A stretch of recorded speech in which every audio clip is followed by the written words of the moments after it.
In terms of sporting professionals, I would rate golfers as absolutely up there with some of the highest level of professionalism. It's an individual sport, so it is all up to you. It's all up to that individual and their drive. You don't have that same environment that you'll get at an AFL club, that you'll get at a Major League Baseball club. It really is, it comes down to you and your drive. And as a result of being a self-driven sport, it encourages people to really work on their skills, work on their practice regimes, and it's also an incredibly measurable sport.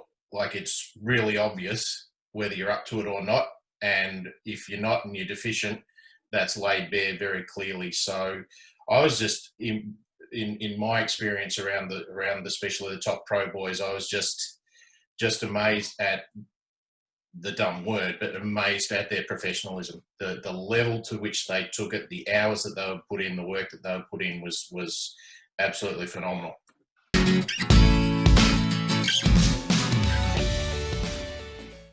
What really stood out for me, it's more around their mental side of it. They practice hard. They train to a dedicated drive. They work out what their game plan is. They know what they've got to look at. A lot of the high-class elite golfers out in the world will only play certain courses because that's what they play like. What I've seen is about myself. You train to what you are. You go out there and you practice and you practice and you practice, but you have an objective with that practice. So if you're trying to get your chipping down, you will go out there and just repetitively just chip balls. You will get a bucket of 100 balls, and you will just hit 100 balls to the same spot and target those. What I look at is, like Simon said, it's a measurable sport. You know what you're actually aiming at. How many fairways did you hit? How many greens did you hit? Where did I miss it? How many drives did I hit right, left? What do I need to fix? It's a very measurable sport. Forget that, the technical side of it. Let's talk about the mental side of it. I've seen some of the best golfers play off +5, +6 at club level, go into the pro ranks and just fall apart because they just can't handle it. Compared to bowls, look, the elite is the elite and they practice, but do they practice to what they really need to strive at and really understand the mental side of it? Yeah.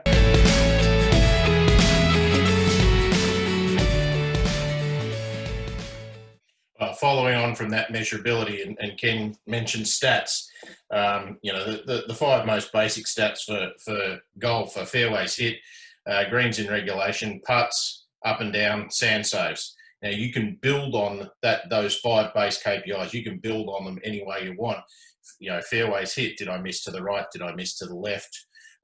Distance putts, you can expand on it exponentially. But even on those five alone, you will tell yourself where the deficiencies are in your game, the things that you need to work on. And that's when you head to the range.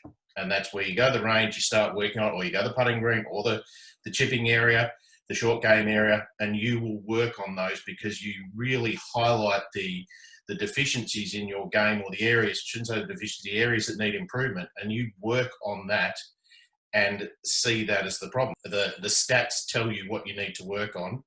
So lawn bowls, what aren't we doing in lawn bowls? The very few people who keep stats, it tells you where you need to do your work.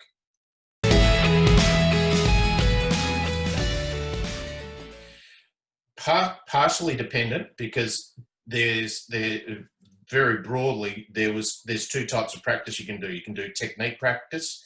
When you're doing technique practice, you don't care about outcomes. As long as you're working on just something simple, keeping your head down through a putt and not looking up, the outcome is irrelevant. Doesn't matter whether it goes in the hole or not. So on that basis, there's not a real statistic. If you're working on outcome-based things such as holing 25 3-footers, people would be keeping logs of that sort of thing. Yes, I would have said. Ken? Yeah, look, I look at it that I looked at my stats when I was trying to get down to single figures. So to go from my teens to get into single figures, I looked at my stats and worked out, well, what I was doing wrong. And yes, what I did was actually, I found my game between 80 and 100 metres out. I really struggled. So what I did was I went out and I practiced at that. Did I keep the stats? From that point of view, yes, they concentrate on that technique side of it. They really drive it. However, when you look at technique versus stats, Phil Mickelson's probably the classical one. He aimed at dropping 100 3-foot putts in a row. If he missed it, he would restart. So is that a stat or is that just a technique? I'd classify that as both. It's also a pressure drill. I got that one. I got that one from a Greg Norman book. He talked about doing 25 1-footers, 2-footers, 3-footers, 4-footers, 5-footers, and he said a couple of times he'd got to all of that and he dropped 25 6-footers. And he said, "You reckon I turned up to the tournament next week and a 6-footer was just like a bucket." Yeah, and the good part about that, it actually reflects back because it actually helps you chipping. When you're chipping bad, when you're putting bad, you're chipping bad because you're trying to get it closer. When you're dropping putts from 6 foot, now your chipping becomes easier because you've got a 6-foot hole to chip to. Yeah, and similarly, if you're chipping and putting really good, you hit more greens in reg because you don't have as much pressure on your shot because you go, if I miss, I'm going to get up and down anyway.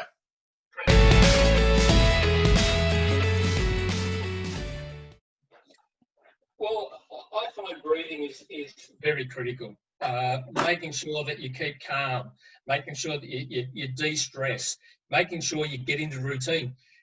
Golf and bowls is exactly the same thing. What I've learned so far is basically routine, routine, and routine. Whether you're chipping, whether you're putting, whether you're bowling short, whether you're bowling long. If you're walking up to that mat prepared with the same mental approach and calmness about you, you'll do the same thing. When your mind wanders, that's where you'll actually start. If you're not thinking right on the mat, if you're not thinking right on the putting green, you'll know straight away there isn't something wrong. You need to go away. I take 2 or 3 deep breaths when I've got to really concentrate and really strive for that. But also, what I find the thing I look at is I look at points. Where do I want to go to and where's it going to actually... So I'm not aiming to try and get in the hole. I'm trying to get it to a point where I know it's going to turn into a hole or it's going to get me close and take that pressure off.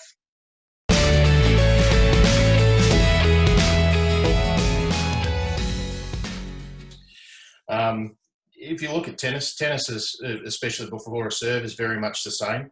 It's about repeatability. It's about just working out what works for you in terms of a context of basically a checklist of things that you go through, and what works for you mightn't work for someone else, but it's about having that thing that you work through. You know, you stand behind the mat, see the line, just as you would stand behind a putt, see the line.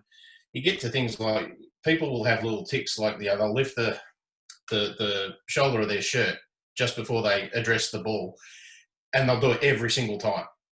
And it's about creating that repeatability so that you get up there and you just know that you've done this 1,000 times before. All you got to do is just do again what you've previously done, and the result will be there.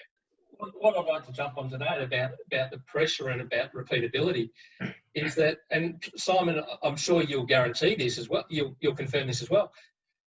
When I've never thought about the game, when I've not thought and just gone hole to hole to hole, it just becomes natural. Stops thinking about the score. Think about the process you take. Think about the shot you're about to play. Think about the next thing you're going to do and forget what happened in the past. Ben Hogan had a saying that we should play golf like a chicken who's eating. It doesn't care what happened 5 minutes before. It doesn't care what's going to happen in 5 minutes. All it cares about is the food in front of it right now. And it's a very good little analogy to live by.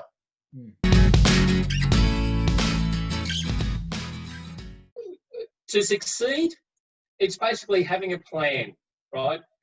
It's keeping my stats. It's having a routine. It's practicing, right? I'll go on the analogy of pennant versus competition is number one. Let's look at what do we need to do to succeed. What is our best shots? What's our bad shots? How do we improve that? The only way to do that is to get routine, understand your stats and you talked about us before, is stats important in golf? It's important in bowls, in practice. It's understanding what you're going to succeed at and what's your personal best and how do you better that? And how do you make your personal best your average? So if you're getting 80 out of 100 in the right spot, how do I then make that my average and aim at 85? So I'm talking routine and practices. That's the way you're going to get up there.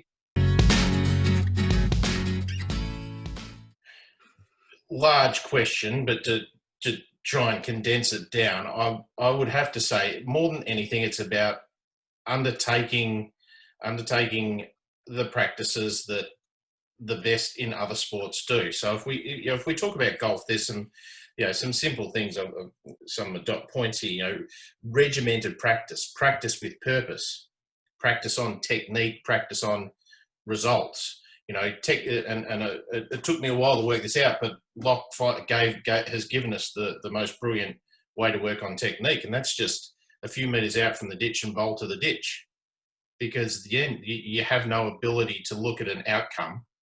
You just focus on your technique. So there's those sort of things. There's some interesting stuff. Like if you take just about any pro who plays a round of golf, after his round in a tournament, he goes to the range and he'll work on the range maybe for half an hour up to 2 hours.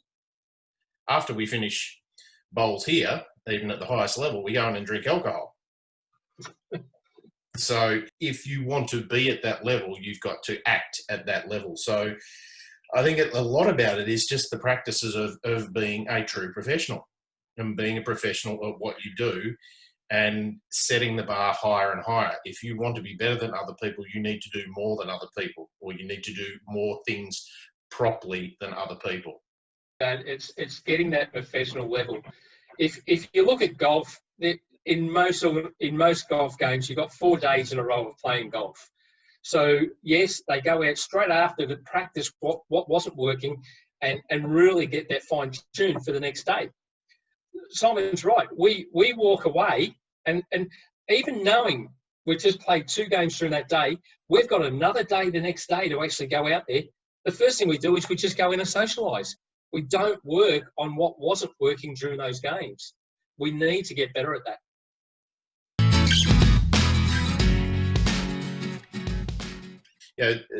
Golf in terms of a golf pro, and I know that the bowling greens are far more similar to each other, but golf pros, they get to the tournament, they do the recon of the course. They don't normally turn up to a course blind. It's a very rare day they'll do that.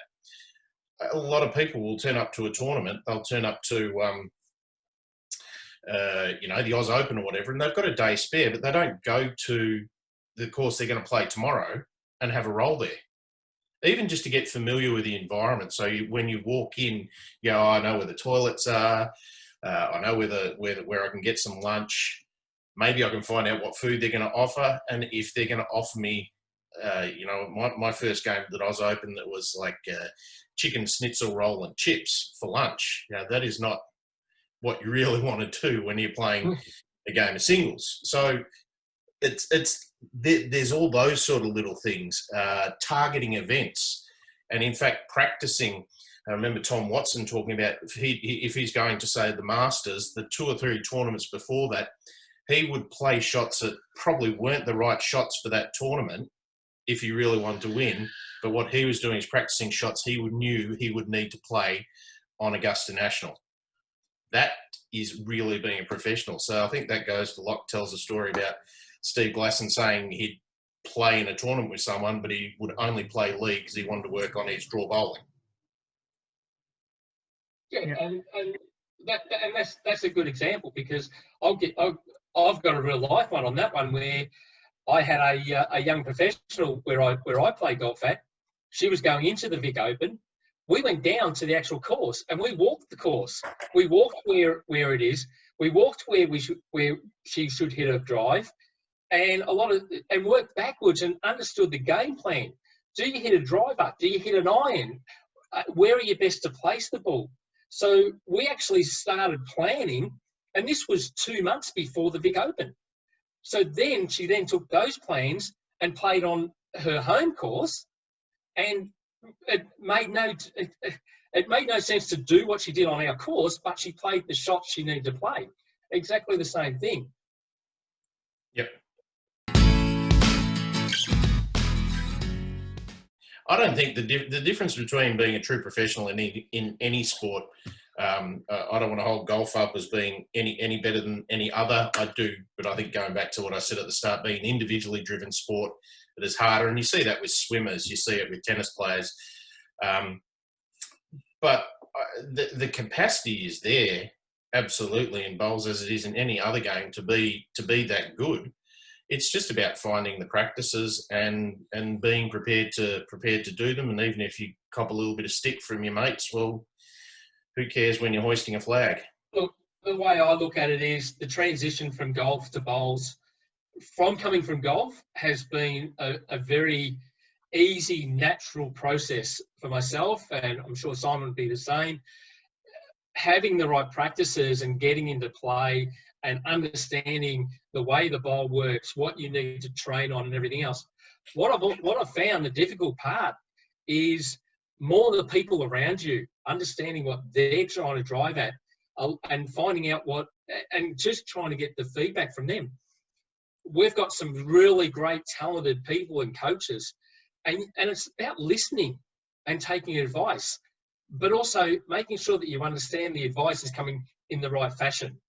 When advice comes from people who are not actually driven like we are, or like a professional, that advice may not be correct. And you've got to understand what's good advice and what's valid advice.